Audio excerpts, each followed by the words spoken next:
Your heart is racing. Your mind is spinning. The weight of the world is pressing down on your chest, and you feel utterly alone in your anxiety. But the Prophet, peace be upon him, was no stranger to stress. He carried the weight of revelation, the grief of loss, the burden of an entire nation, and he left behind a comprehensive protocol for the anxious heart, a protocol that modern psychology is only now beginning to understand.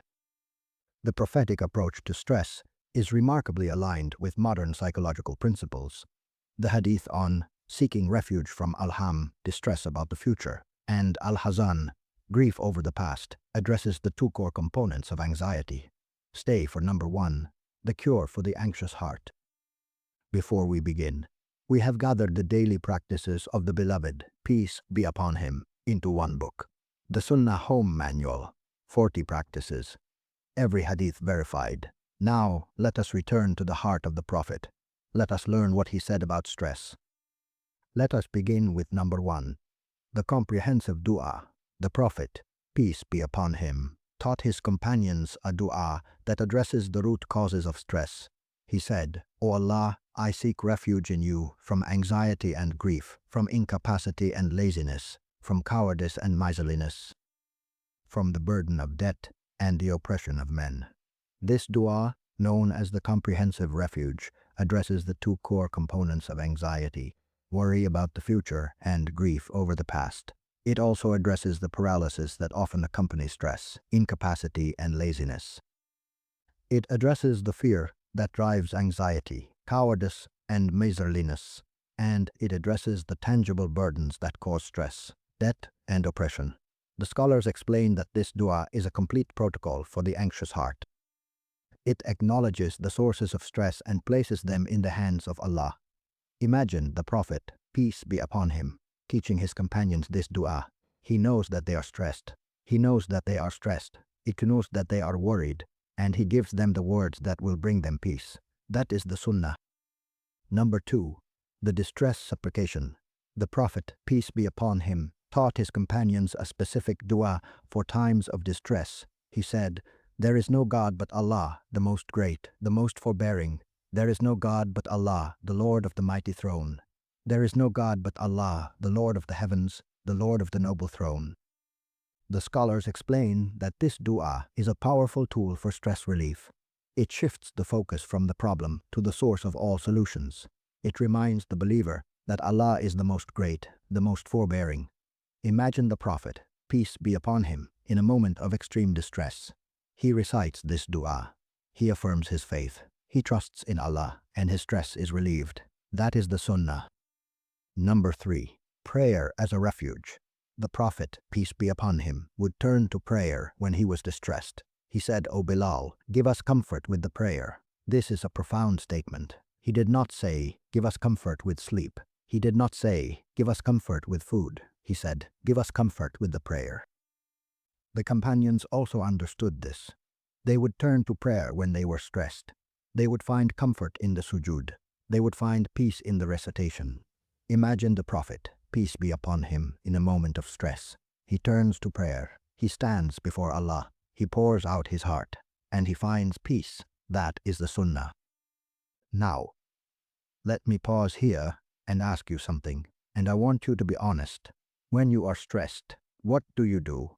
Do you turn to the dua? Do you turn to the prayer? The Prophet, peace be upon him, turned to Allah. He sought refuge. He found peace. So I want you to look at your coping mechanisms. Are you turning to the Sunnah? Drop a comment below. Tell me which dua you are going to start reciting. Now, let us continue, because we have 2 more dimensions to explore. Number 4, the power of patience and submission. The Prophet, peace be upon him, taught that patience is a light. He said, "Whoever remains patient, Allah will make him patient." No one is given a gift better than patience. The scholars explain that patience is not passive. It is active. It is the ability to endure, to persist, to maintain hope in the face of adversity. The Prophet also taught that submission to Allah's decree is a source of peace.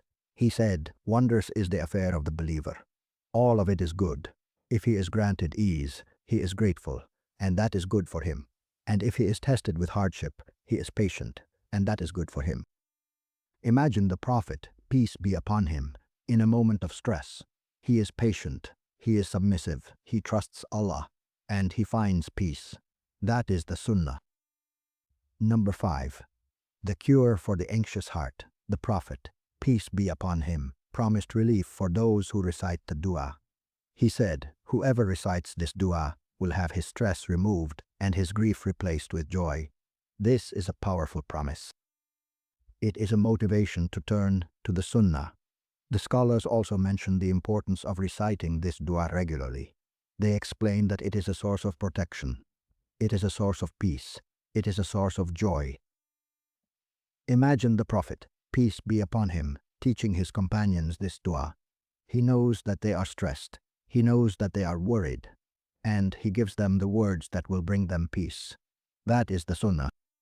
For 1400 years, this wisdom has been passed from the Prophet, peace be upon him, to his companions, to the families of Medina, who found peace in the dua, to the scholars who preserved the teachings of the Prophet. Science is catching up. It is confirming what we already knew in our hearts. The dua that addresses worry and grief, the prayer that brings comfort, the patience that brings relief. These are not just spiritual ideals. They are the prophetic protocol for stress relief. But let me be absolutely clear. The cures Allah has placed in His creation are not miracles, and they do not replace your doctor's care. They are the means He has given through the Sunnah, and they are blessings. Now, if you want to explore this further, I urge you to watch our video on the prophetic du'as for anxiety and depression, the complete guide to supplications in times of hardship. The modern research on the neuroscience of prayer and mental health will astonish you. That video is waiting for you. Click it now. May Allah grant you and your family complete shifa. May He remove your stress and grief. May He replace them with joy, and may He unite you all in the gardens of paradise. Assalamu alaikum.